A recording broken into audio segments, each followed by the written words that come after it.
story begins with Aman, a young man in his late 20s, who has recently moved to a quiet, secluded street for a fresh start.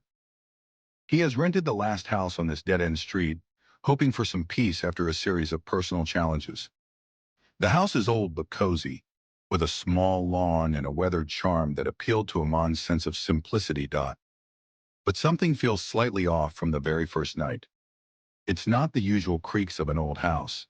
It's a sense that he isn't entirely alone, a feeling that someone or something is quietly observing him.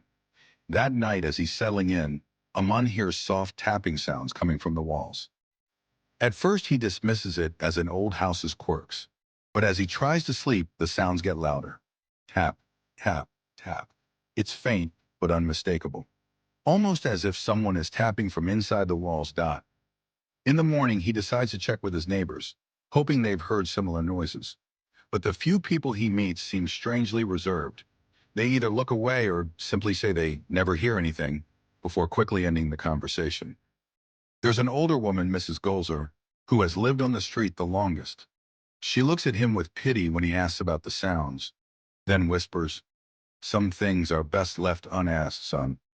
The mystery only deepens. A few days later, Aman meets Bilal, a man in his 40s who lives 2 houses down. Bilal is friendly but cautious in his words. They bond over tea one evening, but when Aman casually mentions the sounds, Bilal's expression darkens. He reluctantly tells Aman that the previous tenants didn't stay long. Each one left suddenly, moving away in the middle of the night. They said they heard things, saw things. Some even claimed they felt someone watching them from the shadows. Bilal says, his voice low. Aman brushes it off as stories to scare newcomers, but the unease lingers. Over the next few nights, Aman's peaceful life turns unsettling. He notices objects moving from where he left them. The tapping sounds return, louder now, echoing through the house. But the strangest thing is how the air grows colder whenever he feels that watch sensation. It's like an unseen presence is breathing down his neck. One night, while scrolling through his phone, he sees the faint outline of a figure reflected in the screen, standing in the doorway behind him. He spins around, heart pounding, but no one is there. This feeling of being watched grows stronger with each passing day. Determined to get to the bottom of things, Aman heads to the local library to research his house.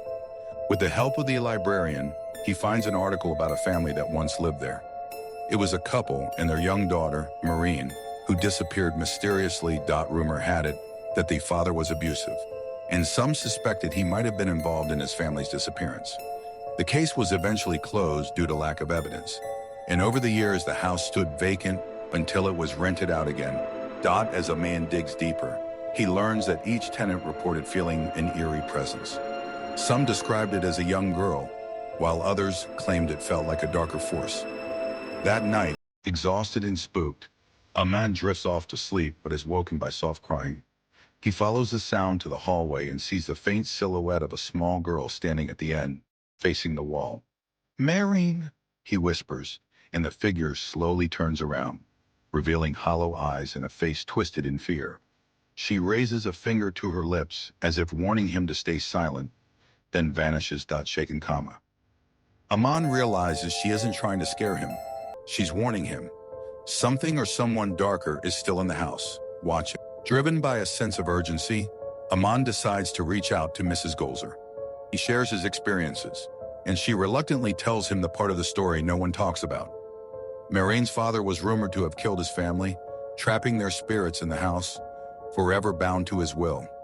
Some say his spirit never left the house, she says. He's still there, keeping them all trapped. Aman realizes that the tapping sound was Marine's way of reaching out, trying to warn him of her father's dark spirit. On his last night in the house, Aman decides to confront this malevolent force. He walks through each room, calling out to Marine's father, challenging him to show himself. The temperature drops and the lights flicker before going out entirely. In the dark, he hears the heavy breathing of an unseen presence. Shadows twist and writhe around him, coalescing into the shape of a man, towering over him with menacing eyes. But just as he feels trapped, Marine's spirit appears beside him, her small hand in his, giving him strength.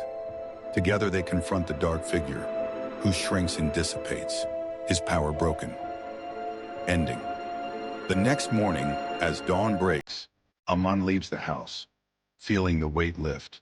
He looks back one last time and sees Marine standing at the window, her expression peaceful and grateful. She waves, and then her image fades, finally free.